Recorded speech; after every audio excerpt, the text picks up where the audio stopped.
वज़राए मुमलिकत हैं उनकी तनख्वाह जो है वो अरकान पार्लियामेंट के बराबर होंगी अब, और इस ऑर्डिनेंस के मुताबिक वफाकी वज़रा की तनख्वाह जो है वो तकरीबन कुछ पहले 2,18,000 के करीब थी, जो कि अब 5,19,000 कर दी गई है। इस पर मजीद रोशनी साथ साहब भी डालेंगे क्योंकि अभी वो मुस्कुरा भी रहे। सो साथ साहब अब आप कहेंगे कि साथ साहब का दिल कर रहा है कि मुझे भी वजीर मुमलिकत लगाएं।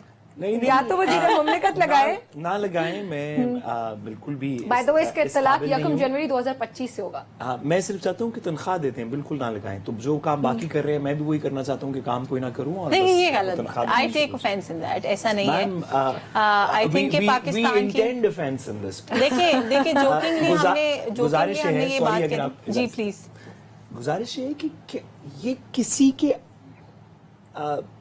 अकल में ये बात आती है कि हम एक ऐसा मुल्क हैं जो लोगों पे, अभी आप इस पे बात भी करेंगी कि वो टैक्स ऑर्डिनेंस के अंदर भी एक अमेंडमेंट हुई। हम एक ऐसा मुल्क है जो लोगों के अकाउंट्स में से उनकी इजाजत के बगैर पैसे लेने को तैयार है, क्योंकि हमारे पास पैसे नहीं, हम नेशनल एक्सचेकर के अंदर डालना चाहते हैं। आपको पता है हमारा टैक्स का डेफिसिट कितना है पिछले 10 महीने का? जितना हमारा टारगेट था उससे काफी 830 बिलियन रुपीस, ये तकरीबन $3 बिलियन बनते हैं। ठीक है, एक ऐसे मुल्क में जिसमें इतना टैक्स डेफिसिट चल रहा हो जी, आप हर महीने बाद 2 महीने बाद हम इधर बैठ के कह रहे होते हैं कि मेरे ख्याल 5 महीने पहले पंजाब असेंबली ने अपनी तनख्वाहें 5 गुना कर ली थी, 4 महीने पहले नेशनल असेंबली ने अपनी तनख्वाहें जो हैं वो 2 गुना 5 गुना कर दी थी, 3 महीने पहले वो उन्होंने कैबिनेट का साइज डबल कर दिया था, आज उन्होंने कैबिनेट की तनख्वाहें बढ़ा दी। को खुदा का वास्ता है, जजेस की भी बढ़ी थी जो बिल्कुल पहले आपने वो 27th अमेंडमेंट की, फिर उसमें सारे जज भर्ती किए, सबको सुप्रीम कोर्ट हाई कोर्ट भेजा, फिर उनकी तनख्वाहें बढ़वा दी। खुदा का वास्ता है यार, किसी के अकल में ये बात गैर जरूरी चीज है। मैडम मैं एक छोटा सा वकील हूँ, ठीक है, जो कि मैडम की हुकूमत की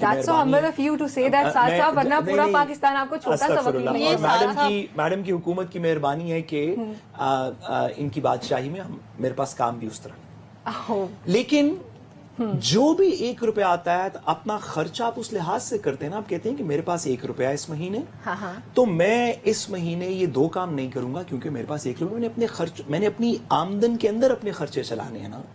छोटा बंदा हो बड़ा बंदा हो, उसने अपनी आमदन के अंदर अपने खर्चे चलाने हैं।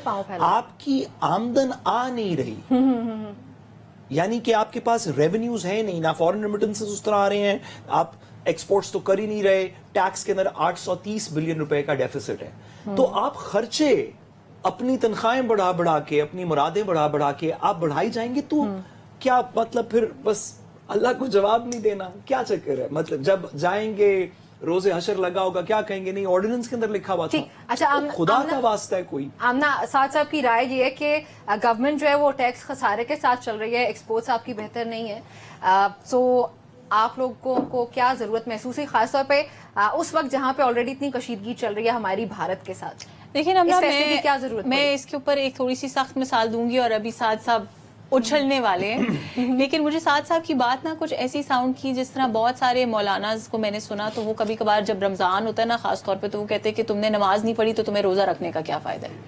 तो बात ये है कि हर चीज ये लगा मेरी बात सुन के इनको कि तुमने नमाज नहीं पढ़ी, नहीं इसी तरह की बात करें ना आप, 830 बिलियन आपने बिल्कुल इसी तरह की बात की कि हर चीज की अलग अलग रेलेवेंस है, अलग अलग बात है। अगर आप जो है अपने फॉरेन अकाउंट, नहीं आप अपने बंदों को दिए जा रहे हैं, आप देख रहे हैं कि हमारे जो फाइनेंशियल्स हैं, इकोनॉमिक इंडिकेटर्स हैं, वो कितने बेहतर हो रहे हैं। हर चीज के अंदर इन्फ्लेशन कम हो रही है, स्टॉक एक्सचेंज बेहतर हो रही है, सारी चीजें बेहतर।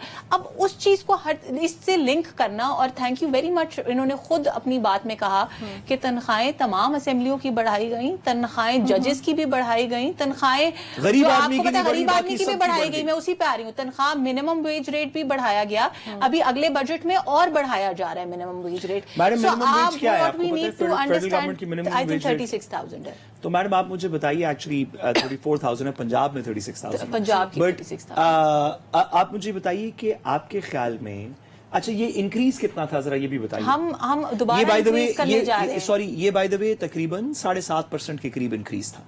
जिस पीरियड के अंदर 7.5% का इंक्रीज किया उसके अंदर डॉलर इन्फ्लेशन कितनी हुई है? मैं उसका जवाब आपको दे देती हूँ, क्योंकि मिनिमम वेज रेट जो है वो हर साल नहीं 5 गुना नहीं, मिनिस्टर्स की कितने गुना बढ़ाई? 180%। मैं ये भी बता देती हूँ, लेकिन आप मुझे ये बताइएगा कि मिनिस्टर्स की तनख्वाह या किसी भी पार्लियामेंटेरियन की तनख्वाह बढ़ाई कितने अरसे बाद गई? 18 साल के बाद। अब ये बताएं कि जो मिनिमम वेज है वो हर साल बढ़ाई जाती है। मैडम आपका मुकाबला है मिनिमम वेज से? मैंने कह रही कि बढ़ाई जाती है, आपको ये भी बंद कर देनी चाहिए। मैं आपको ये कह रही हूँ कि जो आप मुकाबला ड्रॉ कर रहे हैं, आपको ये भी बंद कर देनी चाहिए। आप कह रहे हैं कि क्योंकि मिनिमम वेज जो है वो, मैं ये नहीं कह रही, मैं ये कह रही हूँ कि साथ जवाब को मुकम्मल होने मैं सिर्फ ये कहना चाह रही हूँ कि हर चीज को इंडिपेंडेंटली हमें देखने की जरूरत है। हम ये नहीं कह सकते कि जी क्योंकि भारत के साथ जंग लगी हुई है तो हम अपने इंटरनल मैटर्स जो हैं उनको रेगुलेट करना छोड़ दें।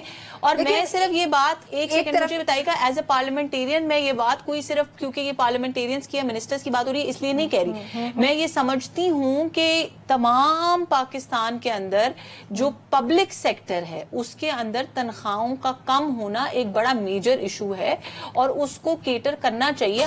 आप कंपैरिजन कर लें कि आज पब्लिक सेक्टर के अंदर क्या तनख्वाहें और प्राइवेट सेक्टर के अंदर क्या तनख्वाहें, और पब्लिक सेक्टर की अगर हम कंपैरिजन करते हैं, हम कहते हैं जी सरकारी दफ्तर में जाओ तो काम करने में ये होता है, लेकिन राइट साइजिंग तो हो रही है ना, जो इदारे जहाँ पे हजारों बिल्कुल राइट साइजिंग करें, लोगों को that is what I am saying, fire किया जा रहा है। वो गरीब आदमी 100% वो बैरिस्टर अकील का मुकाबला नहीं करता है। वो बैरिस्टर अकील तनख्वाह नहीं लेते वैसे हुकूमत से, उन्होंने इन राइटिंग दिया हुआ है कि मैं thank you very much for taking his name, और ऐसे बहुत सारे गुजरा है, अवैस लगारी साहब है, बहुत बड़ी कैबिनेट में सबका नाम जो इन राइटिंग गरीब आदमी का उसे मुकाबला मुझे लगता नहीं है कि ये मुकाबला होना भी नहीं चाहिए।